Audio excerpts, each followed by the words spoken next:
Assalamualaikum warahmatullahi wabarakatuh. Semoga saya dan Anda semua selalu sehat ya teman-teman. Amin ya robbal alamin. Baik teman-teman, yang kita bahas di video ini yaitu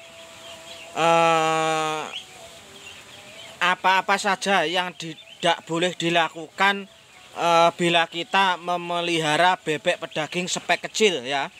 Kita ulas bersama-sama itu nanti. Tapi sebelumnya kita berikan update dulu ya teman-teman mengenai harga panenan bebek di tempat saya khususnya.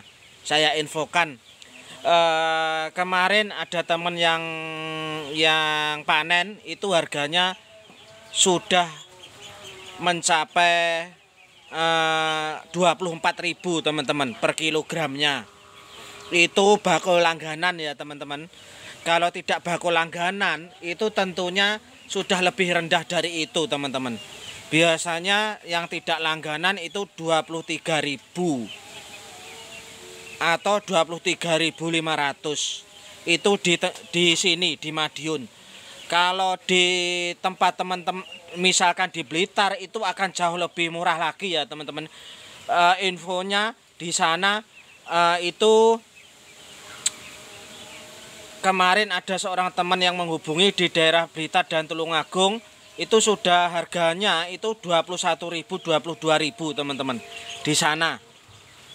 Saya tidak heran soal itu karena memang setiap tahun kalau harga murah di daerah Blitar, Kediri dan Tulungagung itu biasanya akan terendah sendiri harganya dibanding daerah-daerah lain di Jawa Timur. Terus teman kita yang dari Madura kemarin juga menginformasikan melalui kolom komentar YouTube ini. Itu juga harganya semakin menurun. Di daerah sana juga menurun. Pokoknya menurut saya ya teman-teman ya, itu harga bebek itu yang paling rendah itu di Jawa Timur. Kalau untuk daerah lain misalkan di Jawa Tengah ataupun di Jawa Barat itu masih lebih tinggi dari Jatim teman-teman. Apalagi di luar Jawa itu malah lebih bagus harganya. Di sana malah lebih bagus dari Jawa. Tahu dari mana Pak kok bilang seperti itu? Lah kan di YouTube saya selalu saya baca teman-teman. Komentar-komentar yang masuk di YouTube saya ini selalu saya baca, selalu saya tanggapi dan juga selalu saya jawab pertanyaannya. Saya juga menggali info dari teman-teman yang berkomentar di YouTube saya ini. Jadi tidak melulu tidak melulu cerita saja kan begitu ya teman-teman. Terus kita ke langsung pokok pembahasan ya. Hal-hal apa saja yang tidak boleh dilakukan saat kita memelihara bebek spek kecil ya. Begini teman-teman ya, tentunya kita memelihara bebek itu bibit yang kita gunakan juga harus kita sesuaikan dengan pasar yang ada, pasar di tempat kita beternak. Tidak lucu nanti jadinya kalau pasarnya maunya spek kecil sementara kita beternak spek besar, nanti akan kesulitan menjualnya. Yang kita bahas di sini adalah hal yang tidak boleh dilakukan bila kita beternak bebek kecil. Begini teman-teman, kalau memelihara bebek pedaging spek kecil itu teman-teman jangan bermain-main mengenai ransum pakan. Jangan mencoba-coba banyak mencoba ransum pakan. Jangan mudah terpengaruh ransum pakan. Jangan gonta-ganti ransum pakan. Kenapa seperti itu, Pak? Begini, bibit kalau kecil itu kita membesarkannya itu akan lebih sulit daripada bebek yang spek besar ya teman-teman ya, DOD yang spek besar. Bibit yang spek kecil kita memerlukan ketepatan dalam ramsum pakan yang kita gunakan. Jangan bermain-main ramsum pakan kalau kita menggunakan bebek spek kecil. Lalu bagaimana Pak ramsum pakannya yang bagus?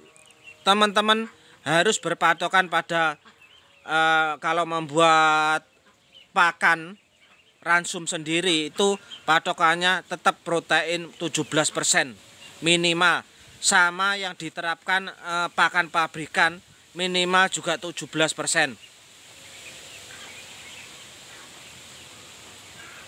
Ya boleh lah, ya boleh 16,5%. Tapi yang saya anjurkan tetap ketemunya 17% teman-teman. Dan EM-nya, energi metabolisme, itu di atas 3.200 kalau bisa. Itu mengenai ransum pakan. Terus apalagi Pak yang tidak boleh dilakukan selain bermain-main ransum pakan? Begini, bebek spek kecil ya teman-teman ya, itu teman-teman harus broodingnya harus semaksimal mungkin, harus sebagus mungkin broodingnya. Jangan bermain-main soal brooding kalau Anda menggunakan bibit spek kecil. Kenapa seperti itu? Karena nanti kalau Anda bermain-main soal masa brooding, itu kemungkinan besar kalau menggunakan DOD spek kecil akan gagal teman-teman. Kemungkinan besar itu rugi. Karena di samping kita sulit membesarkan nanti, tentunya DOD yang spek kecil itu sangat rawan sekali terhadap penyakit yang namanya cekrek dan senot.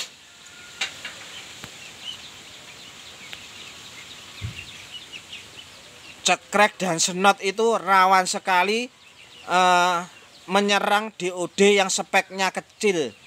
Apalagi manajemen broodingnya asal-asalan. Yang dimaksud asal-asalan ya gimana? Ya misalkan lampu penerangannya kurang, pakan sering telat, terus amoniaknya tinggi, itu sangat berpengaruh sekali, sangat rentan sekali menyerang bebek spek kecil. Dan kalau sudah timbul cekrek, tentunya kita harus mengeluarkan biaya lagi untuk pembelian obat. Karena yang saya tahu itu bibit spek kecil pada bebek kalau sudah terjadi cekrek harus diobati. Tidak bisa hanya diberikan misalkan daun pepaya atau pepayanya diberikan, itu tidak bisa. Kalau kita menggunakan DOD yang bagus spek besar itu bisa teman-teman. Kalau belum parah bisa. Kalau yang speknya kecil itu sangat susah sekali. Harus mau tidak mau kita belikan obat. Terus manajemen kandang kita maksimalkan. Apa ya Pak yang dimaksud manajemen kandang? Berulang kali sudah saya jelaskan soal manajemen kandang. Bisa disimak di video saya yang lain. Dibuka lagi kalau belum jelas manajemen kandang. Kemudian selanjutnya adalah masa panen teman-teman ya. Artinya masa panen kalau menggunakan DOD spek kecil dilarang panennya molor, panennya mundur, itu dilarang kalau menggunakan DOD spek kecil. Sekali lagi ini menurut saya. Kalau teman-teman misalkan molor